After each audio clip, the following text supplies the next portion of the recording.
जमीन का जो पुराना बंटवारा है यानी उसका मान्यता खत्म हो चुका है। यानी अगर आपके भी दादा या आपके परदादा ने जमीन को बांटे थे तो आज जो है कानूनी तौर पर उसका मान्यता नहीं है। ऐसा कई सारे फैसले में यानी आपको देखने को मिला होगा। लेकिन हम आज आपको बता दें, अगर ये कोई जमीन का टुकड़ा है और ये आपके परदादा के नाम से दर्ज है और इस जमीन में अगर बात करें परदादा के दो बेटे यानी आपके दादा और आपके यहाँ पर छोटे दादा हिस्सेदार थे, तो अब ये जमीन में बहुत सारे उत्तराधिकारी का जन्म हो गया है।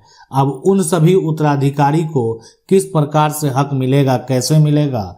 अब अगर ये पूर्वज के द्वारा दादा छोटे दादा का किया हुआ बंटवारा को अगर एक तरह से देखा जाए, इसमें अगर किसी प्रकार का कोई विवाद नजर आता है तो क्या ये रद्द हो सकता है?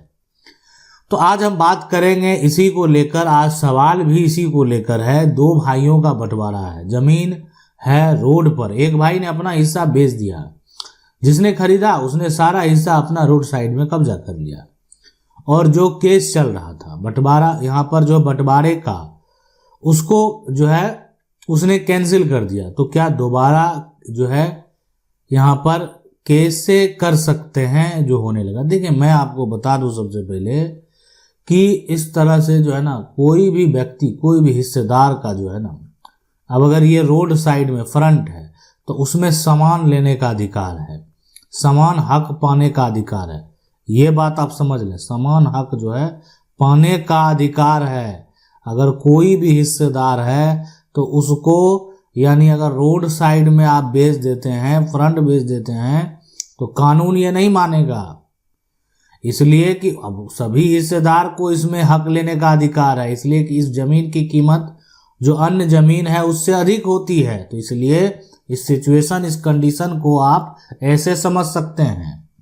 अब है यहाँ पर सवाल है, बड़ा सवाल है कि क्या ये जो यहाँ प्रक्रिया है, तो इस प्रक्रिया में यहाँ पर क्या होने वाला है, तो हम आपको बता दें अब कि ऐसी सिचुएशन, ऐसी कंडीशन में अब जो है यहाँ पर ये होने वाला है कि अब कानूनी तौर पर जो है इस बंटवारे का मान्यता नहीं मिलेगा। इसलिए कि इस तरह से गलत कार्य अगर किया गया है तो देखें आप जो है उस जमीन पर यहाँ पर टाइटल का दावा करें और साथ में टाइटल के साथ साथ जो है जो व्यक्ति जमीन खरीदा है उस पर भी केस दर्ज कराकर सेल डीड को यहाँ पर जो है कैंसिलेशन के लिए आप यहाँ पर जो है कैंसिल करने के लिए डाल सकते हैं। इस बात को आप समझ लें, यानी सेल डीड जो है आप उसको कैंसिल करा सकते हैं और आप उसको रद्द करवा सकते हैं और आप रोड साइड वाले जमीन में अपना हक जो है वो कानूनी तौर पर प्राप्त कर सकते हैं। अगला सवाल है 1892 और 1893 से ही शांतिपूर्ण दखल है। 1960-62 के सर्वे खतियान में सिकमी दखल जो है अभियुक्त कॉलम में मेरे पूर्वज का नाम है। आज तक शांतिपूर्ण दखल है। तो देखें कुछ ऐसा कंडीशन है जहां पर बात रहे शांतिपूर्ण दखल का, तो देखें ऐसे सिचुएशन में ये तो स्पष्ट होता है कि आपके पास सिकमी के कागजात भी हैं। तो सिकमी के कागजात अगर आपके पास हैं, डॉक्यूमेंट हैं, तो सिकमी के आधार पर आपका कब्जा है। यानी अब अगर आपके कब्जे का टाइप की बात करें वो शांतिपूर्ण तो होना ही है। अब इसलिए कि आप किसी की जमीन को रेंट पर अगर ले रहे हैं, किसी की जमीन को उपयोग करने के लिए अगर ले रहे हैं, उसके एवज में उनको कोई शुल्क दे रहे हैं, यानी बटेदार हैं आप उनके। तो ऐसी सिचुएशन में बटेदारी की अगर बात हो तो ऐसी सिचुएशन में अगर आपके पास सिकमी का कोई कागजात है, डॉक्यूमेंट है, तो आप यानी उनके ऐसे बटेदार हैं जो कि आपके पास डॉक्यूमेंट भी बना हुआ है और आपको अधिकार है, उस पर अधिकार मिला हुआ, आप खेती कर सकते हैं आपको। लेकिन जो है जमीन मालिक को भी उसमें जो भी कंडीशन तय हुआ है वो देने का दे सकते हैं। इसको बेच नहीं सकते आप, और रही बात बेच नहीं सकते और ना ही इस पर आप कोई अधिकार का दावा कर सकते हैं। अब अगर जो है आप इसको सिकमी को डिटेल से नहीं जानते हैं, जानना चाहते हैं, आप हमें कमेंट कर सकते हैं, लिख सकते हैं। जैसे आज आपके सवाल को हम लाए हैं, हम उससे संबंधित पूरा टॉपिक बताएंगे। यानी अगर आपके मन में ये सवाल होगा कि सिकमी वाला जमीन को बेचा जा सकता है सिकमी वाला जमीन में जिनके नाम सिकमी दर्ज है, अगर उसकी मृत्यु हो जाए तो क्या होगा? ये तमाम सवाल आपके मन में अगर चल रहे हैं तो आप कमेंट करके पूछ सकते हैं। अगला सवाल ये कह रहे सर जी नमस्कार, ऐसे ही हमारे पूर्वज के नाम से चली आ रही है पुश्तैनी जमीन, उनके ना होने पर हमारे पिताजी चाचा ताऊ के नाम उनको मौजूद है, तो हम लोगों को जमीन थी यह बताई जो है पर होती थी। हमारे पास में कुछ खेत थे और कुछ दूर खेत हैं। उन लोगों ने हमारे पिताजी के ना होने पर जमीन का यहाँ पर गला देना बंद कर दिया, उसे जो है उस पर अपना कब्जा बनाए हुए। हमारा माननीय मुख्यमंत्री से कहना है हमारा कब्जा खाली जो है कर पाया जाए, हमारा हक दिया जाए, और अब तक उन्होंने जो गला नहीं दिया तो उसकी भरपाई वही लोग करें। हमें गला और हमारी जमीन दोनों वापस जो है दी जाए। इतना बड़ा धोखा किया, हम लोग परदेश चले गए, मजदूरी करने लगे, जिसका कि यह लोग जो है यहाँ पर नजर फायदा उठा रहे हैं। माफिया लोग जमीन पर कब्जा किया हुआ है। देखें, मान लेते ठीक है आपका यह आश्वासन है, लेकिन देखें क्या होता है कि पूर्वजों से चली आ रही है, ठीक है, और पुश्तैनी जमीन है, पिता चाचा ताऊ जी के नाम जो है उसमें मौजूद है। तो ये देखें अब क्या होगा कि कानूनी प्रक्रिया में तो जाना होगा। हम मान लेते हैं मुख्यमंत्री डायरेक्ट आपके प्लॉट पर जाकर उसको खाली नहीं करा देंगे, ठीक है, ये नहीं होगा। रही बात कि मुख्यमंत्री से इस बात की विनती करना, तो मुख्यमंत्री का जनता यहाँ पर दरबार अगर आपके मुख्यमंत्री जो है वो लगाते हैं तो उस जनता दरबार में यानी आप जाकर आवेदन कर सकते हैं। मुख्यमंत्री को पत्र भी आप भेज सकते हैं, लेकिन हम आपको बता दें बहुत सारे पत्र भेजे जाते हैं। अब पत्र पढ़ने के लिए भी वहां पर जो है नियुक्त लोग होते हैं, वो पढ़ते हैं। अगर आपका पत्र पढ़ा गया और मुख्यमंत्री को इस बात का संज्ञान दिया गया तो ये हो सकता है, लेकिन कानूनी प्रक्रिया जो है उसको तो फॉलो करना पड़ेगा।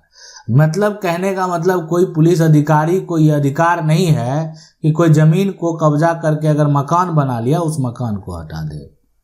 तो इसलिए जब तक सिविल कोर्ट का आदेश नहीं आएगा तब तक ये मकान नहीं हटेगा। ये कह सकते हैं जब तक कोर्ट का फैसला नहीं होगा तब तक ये मकान नहीं हट सकता है।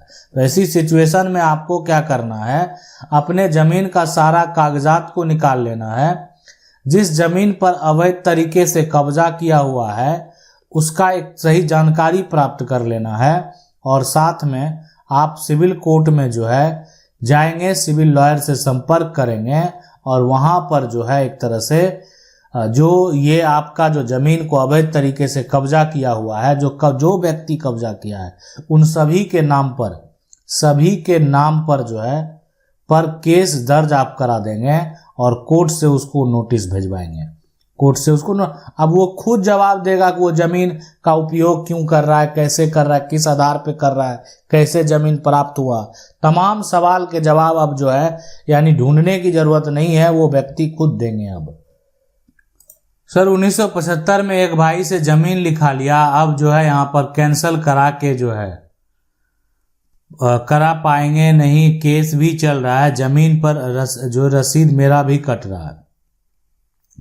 अब देखें 1975 में एक भाई से, सबसे बड़ा सील देखें क्या होता है, सिचुएशन कंडीशन को ऐसे आप समझ सकते हैं कि 1975 में जो है 1975 में ये सब किया गया, एक भाई से लिखा गया।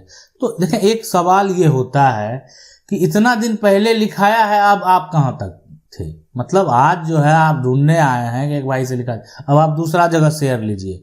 देखें भाई का हक नहीं बेचा जा सकता, मतलब एक जगह बेच दिया दूसरा जगह आपको लेना जो है ले सकते हैं। अब रही बात कि एक लंबे समय बाद अगर किसी चीज पर आप दावा करने जाते हैं कि मेरा भाई बेचा, हाँ आपका भाई अगर हिस्से से अधिक प्रॉपर्टी को बेच दिया या आपके हिस्से की पूरी प्रॉपर्टी को बेच दिया, आप नहीं थे, आपको जानकारी में नहीं थी, बहुत तरह के जो है आरोप लगाए जा सकते हैं। तो ऐसी सिचुएशन में आपका दावा किया जा सकता है, आप इस पर दावा कर सकते हैं। लेकिन अभी अगर देखा जाए सबसे पहले कि इतना पुराना मामले को अगर आप कैंसिलेशन के लिए जाएंगे तो हो सकता है आपका मामला यहाँ पर खारिज भी हो जाए। इसलिए देखिए हर चीज़ का तय समय सीमा है। आज बात करते हैं कि देखें 12 वर्ष तक किसी को जमीन बिना जो है एक तरह से प्रूफ के, बिना एग्रीमेंट के नहीं दे। यानी अगर आपके ज़मीन पर वो लंबे समय पर रह जाएगा तो आपके ऊपर खुद कब्जा का दावा कर देगा। तो इसलिए जो है यानी वो मालिकाना हक का दावा करेगा, आप बिना कानूनी तरीके से उसको हटा नहीं सकते। लेकिन अगर आप एग्रीमेंट बना लेते हैं, आपके पास लीज, अगर आपके लीज एग्रीमेंट है तो ये कंफर्म होता है कि देखें ये डॉक्यूमेंट है और ये फुलफिल किया जा रहा है।